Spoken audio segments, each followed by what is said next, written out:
Hey folks, Triple Crown here, coming to you from Vancouver, British Columbia. This is a summary video of Operation Ultra, played with the Hilltop Pillbox as my partner.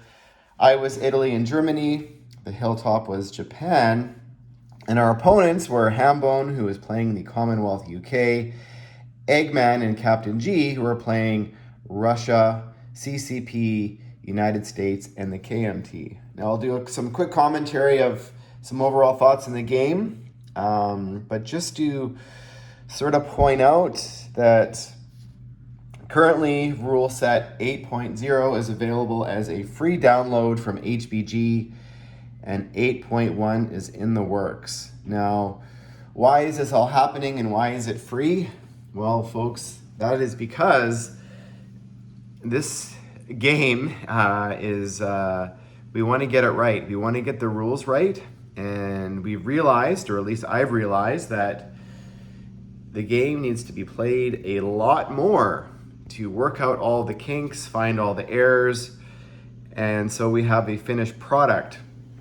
So at some point in a year's time, the goal, if there's enough interest, is that Doug from HBG will be making this an official rule book, printed it in for sale. But for now, it is free. So 8.2 or 8.1 rules, which is the edit from this game, is in the works. So, and that is the setup charts and the rules. So look in January, it should be 8.1 rules available soon. So just to point that out. And we will get into Germany, sort of my overall strategy here. What was I trying to do as Germany? Now, Germany had a sort of free hand for the most part in this game, and that wasn't because the Allies were running away. It's because the Allies were focused on going Pacific. They spent a lot of resources for the United States going Pacific. So Germany, I didn't even realize this until Captain G had pointed it out, but Germany had not lost an armor unit in capturing Moscow, Leningrad, Stalingrad, and now they're on their way down to sort of Cairo, Calcutta, and Novosibirsk. So late gameplay, that was going to be their strategy, was to keep punching south, and probably by round 12 they were going to be knocking on the door of Cairo. And I don't think mathematically there's anything the British or Commonwealth could have done to stop this massive force of German armor coming down, which by the time it reached Cairo, there's going to be about 50 units there, and then aircraft could have joined in the fray. So I just don't see that as possible, and as a sort of, because the British and Commonwealth have sort of, they're punching this direction now, and Calcutta would fall, they would be coming in behind to try and clean that mess up. And the British would have a hard time reinforcing it because Cairo, where they're getting those units from, is under threat. So that was the sort of overall strategy for Germany. Germany was also planning on, now all this German Navy here is currently sitting in this sea zone here. It's just spread out. But Germany was going to build Navy and try and threaten the Allies to spend more money in the Atlantic, which currently have gone full Pacific, even though they do have a good sized Navy sitting here in the Azores. So Italy, what was Italy trying to do? Well, Italy was sort of in a standoff for a long period of time here in the Med, with the British fleet at one point having the upper hand. So they were basically just trying to sort of stay alive in North Africa with a stack here in Tobruk. And also, and it was really touchy at some point. Like if the Allies had managed to take Gibraltar and get this navy inside the Med, the Italians would have been in serious trouble, and Rome would have been under threat. So that was That was a lot closer than it looks right now. So Italy's game plan would be to, rest of the game would be to make sure the Allies never ever are able to capture Gibraltar, and if they are, this currently surviving Italian Navy would be able to fend them off, because Italy could not afford to lose, or at least the Axis cannot afford to lose Rome. Italy was also planning to be a nuisance here in the Middle East and do any can opening they could to help the Germans sort of meet their objective a turn sooner by doing their Italian can opener. And once Cairo would be under threat, Italy's plan here would just be to, help take some of the North African territories and continue to build their economy.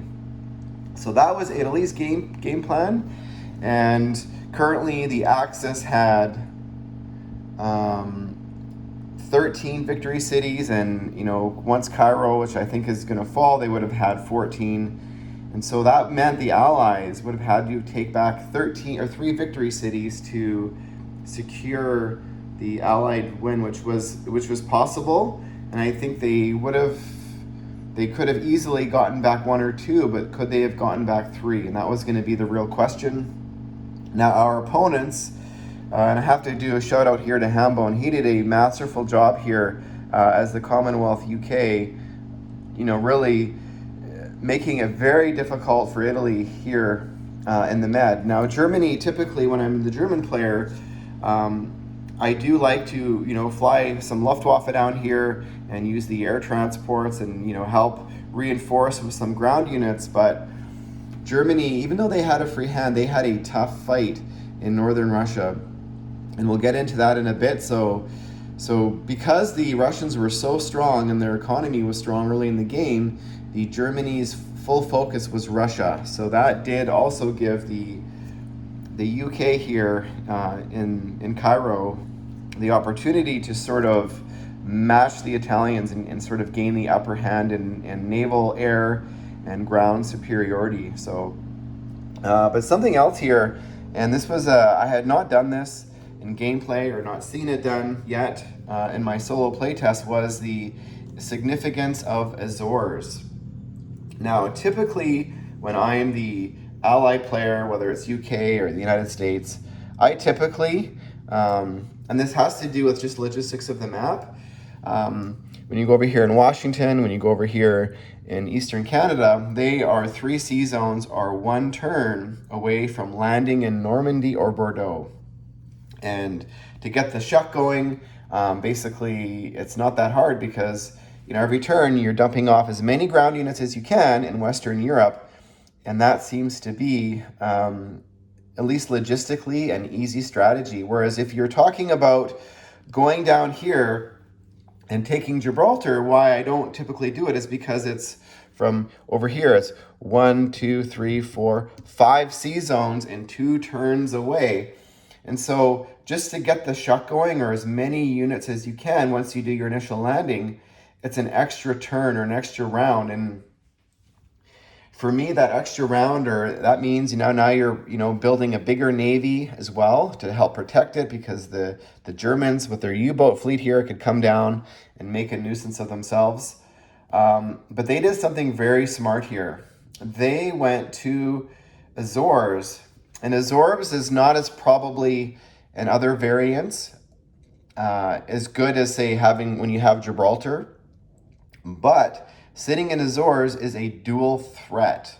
And that is simply because from here, the Allies, if they want to, can go and land in Gibraltar, no problem. There's a naval base here, 1, 2 sea zones away, but it's also 1, 2 sea zones away from sea zone 28 or 24, where they could do a landing in Reims, into Normandy, or to Bordeaux. And so now all of a sudden, the Axis have to defend 4 territories, 1, 2, 3, 4 in Gibraltar.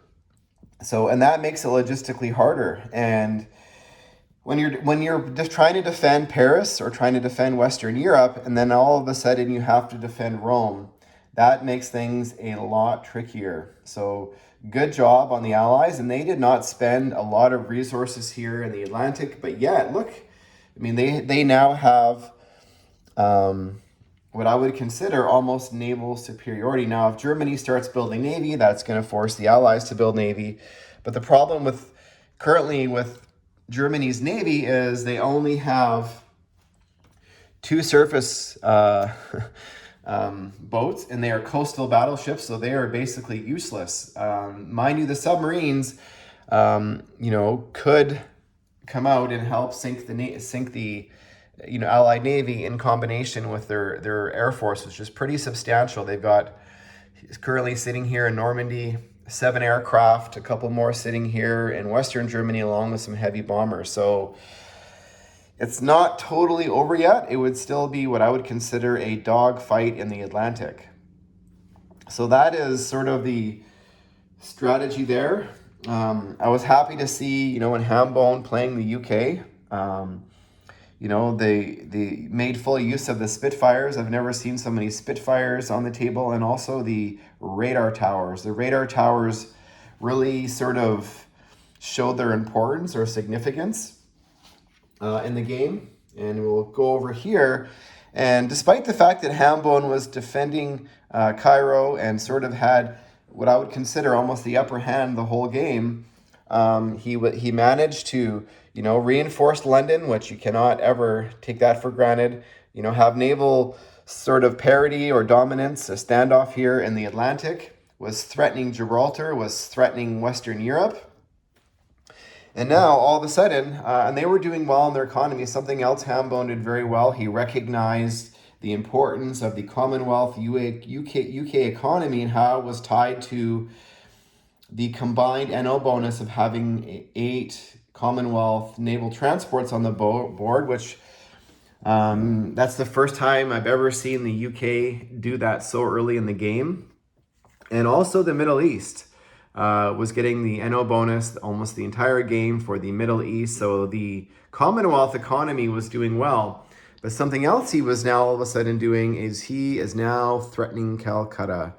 And he's got 5 ground units sitting here in Madras that can attack next turn. He's also got a medium armor sitting here in Bombay that can blitz through, and he's got a couple aircraft here that can also. So Calcutta was going to be liberated next turn, which if the Germans don't get in there soon and take it back, that was going to be a problem for the Axis for sure. And something else interesting was the battle over here. And I call this the sort of battle for at least the Anzac to remain relevant, have a navy, because as soon as if America goes Pacific, is the Anzac either wants to tie up the Japanese Navy, or if the Japanese Navy is not around, they want to then be able to have the ability to have a sort of a free hand with their Navy to come up here and start to grab the money islands and sort of break the Japanese economy and start threatening some of the easy coastal territories that have victory cities, which are Singapore, Hong Kong, the Philippines, and Calcutta. So yes, the Anzac did lose their navy down here, but this is an expensive proposition for the Japanese to now leave their navy here just so the Anzac doesn't buy navy. And all of these Japanese boats are now not fighting the Americans. So even though the Anzac fleet is currently lost, it's strategically not as bad as it looks for the Allies. And something else I wanted to point out, that Hambone, another option or alternative is the UK Med fleet that was sitting here in 47. Sometimes it would come down here to the sea zone.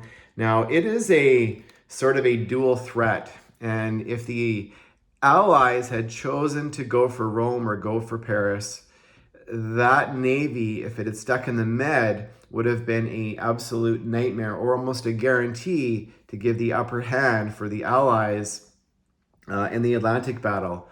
Alternatively, if the Allies decided to, hey, let's put up our best defense in Rome, but as soon as it gets close, let's save our navy here and let's start bringing the massive navy down here into Madras and make our way over into the Pacific.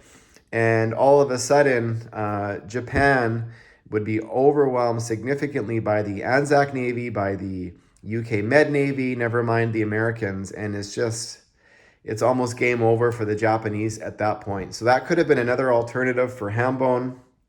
And mind you, Hilltop and myself, I never said this earlier in the video, and I should have, was Hilltop and myself, I'm not going to claim we're the best or great Global War 1939 players. However, we've been play testing this new rule set, me more so than Hilltop, but for 2 years.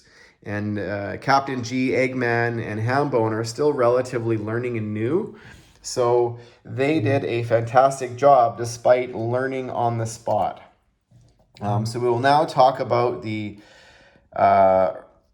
KMT. Now, I have never seen so many artillery for the KMT on the board. I believe it's 7 here.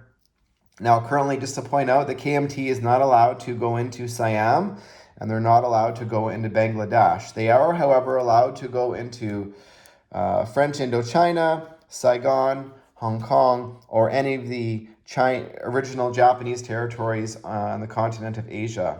So just to point that out.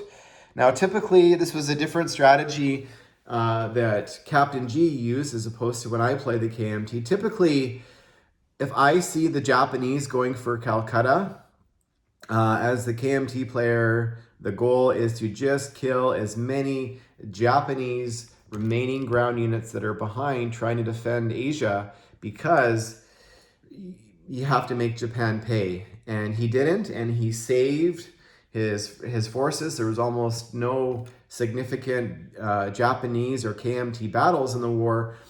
But look at here. If he wanted to, he's 1, 2, 3 spaces away from taking Hong Kong. And so hats off to him. He's in a position where he's now threatening Hong Kong. And even if he doesn't take it, there is going to be a major battle, either trying to defend it or whatever, and that is going to tie up significant Japanese resources. So great job there. We will get into Russia, and Russia is, just so those of you who don't know, the game is now sped up from the previous 7.2 version. And it's sped up because in the new rule set, Japan has to use its sneak attack. It expires at the end of round 5. So that meant that Russia and the battle on the Eastern Front with the Germans is going to have to be sped up. And that is because if Japan, does a sneak attack turn 5, which means they're declaring war on the UK, America is now in the war a round or 2 sooner, and they, if they choose to be, are going to be landing units in Western Europe sooner, which is a problem for the Germans and the Italians, who are now going to be fighting a 2-front war. So typically, Russia does not have the resources to defend as well as they did in the previous version. But you can see here, even though Russia and Moscow, what was the capital was captured, they still were able to resurrect or keep alive their second capital. And it was a really smart move here to have 1 infantry with the British liberate Iran, because that's a 5 NO bonus for Russia. They're still relevant. They're still in the game. They're still in the fight. And the Americans decided not to lend lease any money to the Russians, which the German player was thankful, because if, just say, for example, Russia was getting 10 or another 20 IPP to spend over here at this major factory in Novosibirsk, all of a sudden they're threatening to take back Stalingrad. They're threatening to take back Moscow. They are threatening to, head more east and fight the Japanese. So it's a problem, and it is a very expensive proposition for the Germans once they do start going into Russian territories to make sure that no partisans pop up, and it's expensive. It's expensive to leave a unit behind in every territory you capture, and you have to do the math. If this territory is only worth 1 IPP, is it better to capture it and leave an infantry behind, or is it better to let the Russians have it? Because it's going to take 3 turns to pay for itself. But is this infantry, or are some of these units more valuable doing something else somewhere else? So that's a real kind of trade-off for the Germans. But, and I've learned this as well, early in my playtest, that because the Germans are coming sooner than they used to, and I call it the Helsinki trap.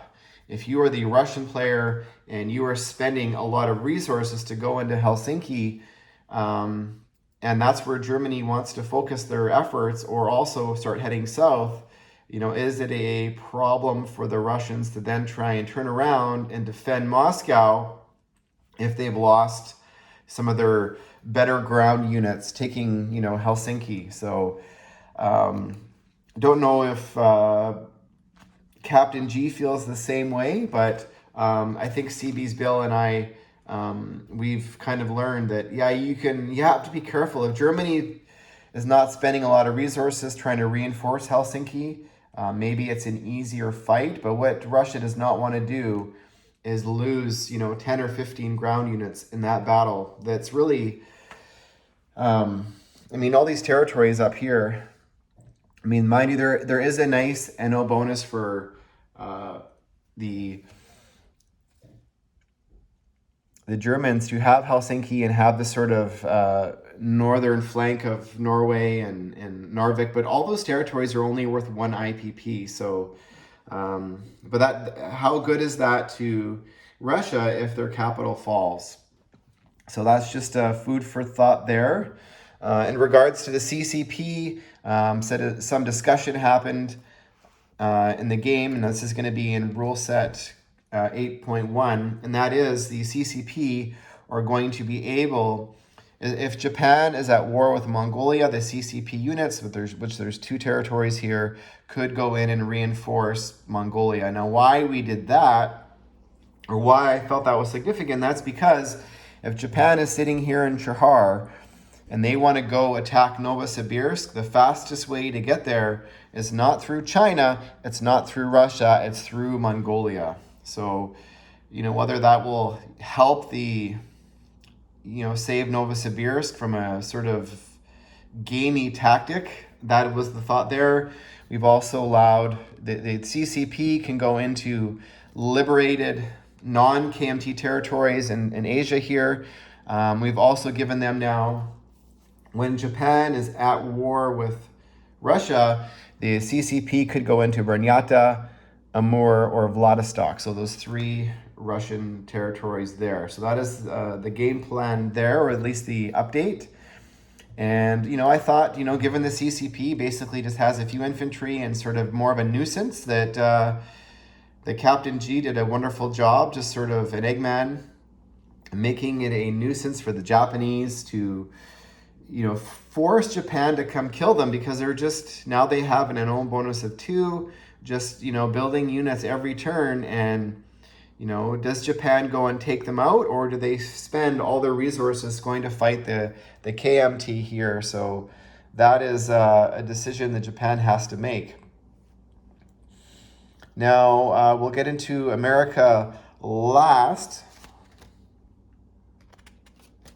And, and America is always an interesting, probably one of my least, even though I like all the American units, but, I prefer playing the Commonwealth UKs because you're in the fight the whole game. But America probably has the biggest decisions to make. Do they go Atlantic? Do they go Pacific? And if they do choose one or the other, do they go 70-30, 80-20, 90-10, or 100% in one direction? Now, I believe that in this game, Captain Gene Eggman did make the right choice in going Pacific. Now, had they spent a little bit more in the Atlantic, I believe Italy could have been in trouble, especially if they'd had a couple more naval units and a couple transports and were threatening Gibraltar. That would have been problematic. And if this game had gone long play, which it could have, the American Navy here, once America starts going, that I believe they would have had naval superiority eventually, which would have taken a couple more rounds. But as soon as it does, basically all of these victory cities along the coast, which are Shanghai, Hong Kong, Singapore, or Philippines, are all there for the taking. So Japan would have had a large task or a difficult task in trying reinforcing. Now, is it better in this scenario to just give one of them up and spend more money reinforcing the other three more heavily, or just defend two of them more heavily and make the other two sort of easier to fall? So that's a very interesting discussion there. Now, and I'm so glad we play tested this game the way it did, and why it is important that we get the rules correct. And my intent, you can see here that Tokyo is captured, and this is what good players do, is they read the rules and they find a strategy or something they like and they focus on it. And it's not that the rule is exploited, but they use it to their maximum advantage. And that is precisely what Eggman and Captain D did with the CB's base. Now, the way that I had written in the rules and my intent was exactly how they had used it. However, the manner in which they had used it was not my intent, so to speak. I envisioned sort of the Americans coming down to sort of these Pacific islands, capturing, say, Guam, for example, or the Marshalls, and some of the aircraft that had participated in the attack. Once the battle for the island was won, they'd be able to place their CB's airbase and land some of the fighter aircraft there, which would help, basically provide a scramble for the U.S. Navy, who was probably at that point in the game, if they're coming down in the Pacific Islands down here, basically it's a problem for the Americans, because if they're going down in the Pacific Islands and the Japanese Navy sort of up here by Tokyo, and they're sort of along here by the coast, and they've got a massive air force, basically Japan's going to just whack them with everything that can reach. And so the idea of the CB's airbase was going to help protect the American Navy while they were island hopping. So that was the intent behind it. I did not envision a victory city as important as Tokyo. Basically, when you do the math from the sea zones away, basically bombers being built here in San Francisco and being sort of used as almost a kamikaze and landing in Tokyo the turn that they take it, if that's where the Ally or the Americans choose to build their CB's base. And I'm glad it happened. The way that it did is because it gives us an opportunity to fix it. And this was something that if I had solo play tested by myself, that I would not have found. So thank you for Eggman and Captain G for finding that. So as these games go on in the next year, if there's things that come up, and I've learned from Cyrud, my good buddy Cyrud, who's the developer and of BBR, is that I've been a part of BBR, the community, now for the last couple of years, not early on, but he is always grateful when people in the community find these things, because it gives an opportunity to fix it. And Cyrud, I've sort of paid attention in our group chat as these things come up, and sort of, but it's a very similar process. So, I don't see this as a failure. I see it as a success, is because we're getting it right. And I want for everybody in the community to understand is the group of people that are involved in 1939, myself, Captain G, Hambone, and Hilltop, and Doug from HBG, is we want to get it right. So that is the goal here. And just to also touch base on the CB's airbase, and that is the discussion of, does the CB's airbase extend the range in movement? Now, there's two other ways in the game currently that a player can sort of game the rules, or within the rules, extend the range of the aircraft, which at the start of the turn, the defending player might not see. Now, the first one is when an aircraft carrier is purchased in a C zone. So, for example, imagine America needs to fly its planes back to the C zone 133 to provide a landing spot, but America currently does not have a landing spot there. But at the start of their turn, if they purchase an aircraft carrier and at the end of their turn place it there, whatever aircraft are surviving, if this was their maximum range and destination, they could land on the newly built aircraft carrier at the end of their turn. So that is something that's in a lot of the variants of Axis and Allies and BBR and other variants of Global War. So it's kind of a gamey way of extending the range of your aircraft in a way that you do not see at the start of your turn. The other way, and I'm going to post a link here, is something that I learned at BBR4, which is a maneuver that G.I. Joe had sort of brought, which was a move that he learned from Gargantua, and a move that he's coined the greasy Garg. And that is another, I could explain it here, but it's a little bit complicated. But basically, you're theoretically winning a naval battle. Imagine this, America had to get its aircraft carriers into this sea zone here, which it's never going to win that battle. Imagine it only has say a couple aircraft carriers and let's just say one destroyer. But it needs to be able to get these aircraft carriers in here to land its planes. Now, it's never going to win that battle, but theoretically, what America could do is send in one destroyer to fight this entire Navy. And theoretically, it could win. The odds might be 1,000,000 to 1, but theoretically, it could fight and win this Navy, which at the end of the turn, America could non-com its carriers into the sea zone, provide a landing spot, even though that's never going to happen. And America can basically extend the range of its theoretical landing space and send all of its aircraft somewhere with the potential landing space in the sea zone. Now, because this naval battle is going to be lost, these aircraft carriers would not be able to non-com in. However, that doesn't matter. Whatever the intent of these aircraft was, could still do what they want to do. And then, because they have no landing space, they die. But basically, the American player is knowing full well they're kamikazing their aircraft to achieve an objective, which is theoretically basically impossible.